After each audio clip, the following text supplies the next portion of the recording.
masters of speed. This is Formula One.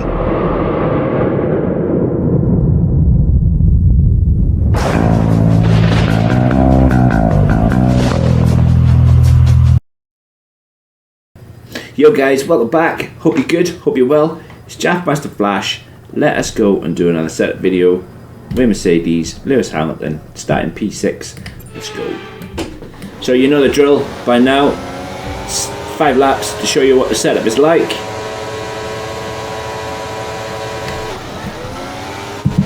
Felt like it took an eternity then to get underway.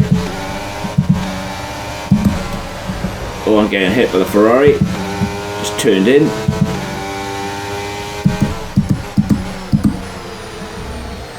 But yeah.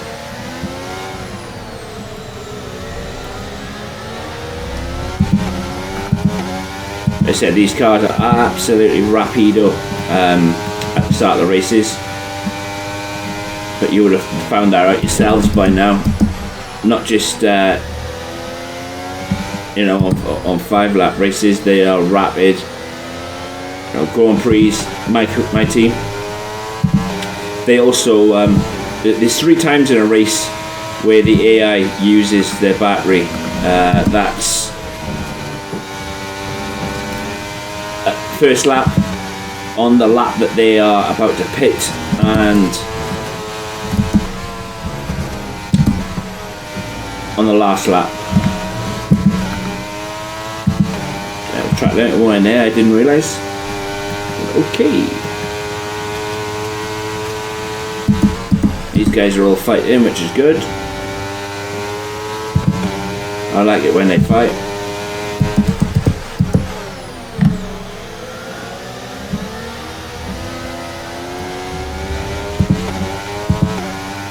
Absolutely love it. Okay, no issues with tyre wear for now. Keep taking care of them.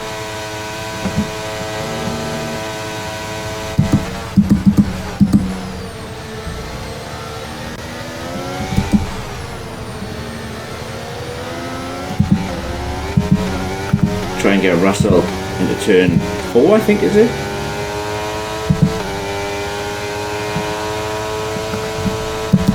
We're going to be side by side.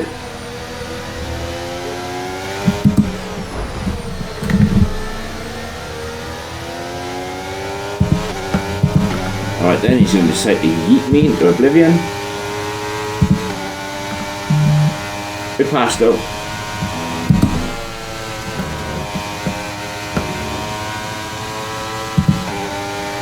Stroll up next. Dirty air is quite bad.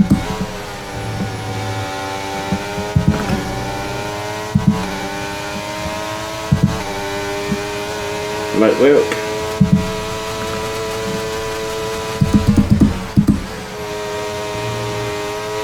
Nice move, good job. Let's see what we can't do with Verstappen. Because for some reason Verstappen never seems to have a good race at Britain. For whatever reason, he always seems to cause errors for himself, or someone ends up sending him to the shadow realm. Not that we condone, obviously, sending other cars off track, but let's see if we can reincarnate it.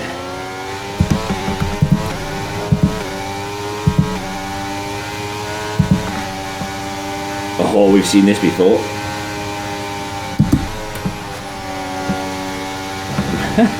Yeah, the back out that time. I probably shouldn't have passed him because obviously it's DRS. But we got plenty of battery, so just use the battery.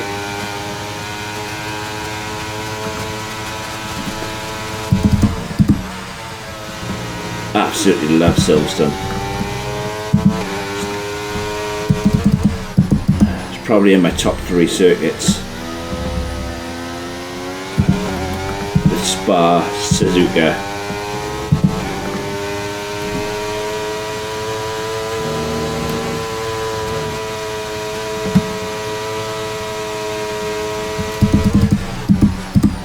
I'm saying that it's definitely top 5 because I like Monza, Spa, Suzuka. I even like Zandvoort. I mean, I know Zandvoort is not a very good circuit for overtaking on, but I still like it.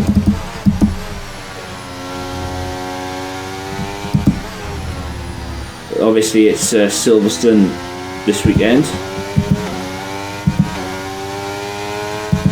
I'm looking forward to that.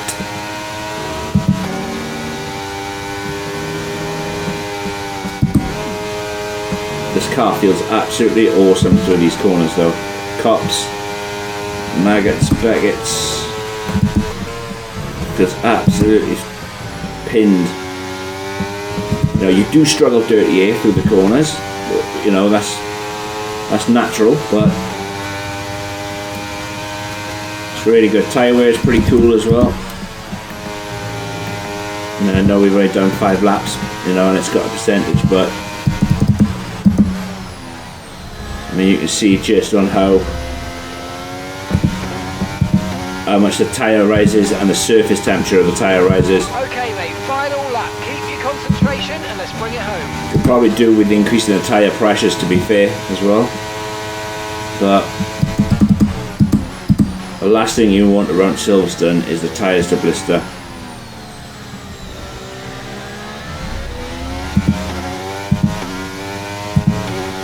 You know, just through a sequence of corners there, you can see just on how much the tyre temperature rose. Tyres are probably on the lower end of pressures. Probably could do with going up a little bit, especially the rears. As you can see, the fronts went up to 99 there. You really need to be careful because there is only a fine window. They will blister, they will overheat, they will lose you performance.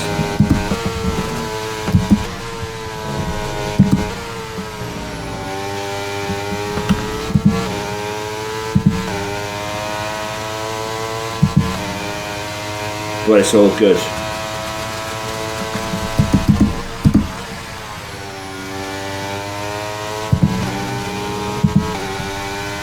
We're going to take victory. Setup is coming next. Hope it helps you guys. Let me know how you feel. Just let me know in the comments. Do all that good stuff. The like button, hit the subscribe button. Catch you in the next one. Superb driving. Great victory here today. Anthony Davidson, how do you think they were able to set themselves apart today? Well, they certainly stood out as a driver with tons of confidence on the track. I think their ability to keep their cool, even during some of the more hectic parts of the race, meant they were able to capitalise on the mistakes of other drivers, giving them the opportunity to So make their after way. a magnificent race, we can now see the drivers making their way to the podium. Once again, it's the Silver Arrows who take the top spot, a well-earned victory for Mercedes.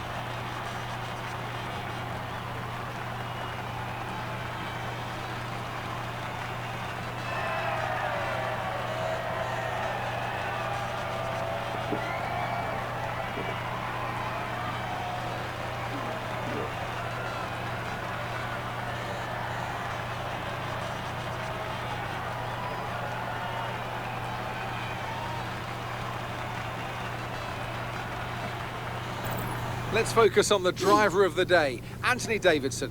Who do you pick? Yuki Tsunoda gets my vote today. Well, what an end to another fantastic weekend of racing. Thanks to everyone who joined us, and we'll see you for the next one. So, this is what I've gone with for Britain. I've gone with 20 on the front, 18 on the rear. The car can get quite loose in certain corners. I think it's turn 3. The hard braking zone into a right-hander, and then obviously you need the stability in this car through Maggots, Beckett's, all that. Even the last corner, I think, at the hanger straight.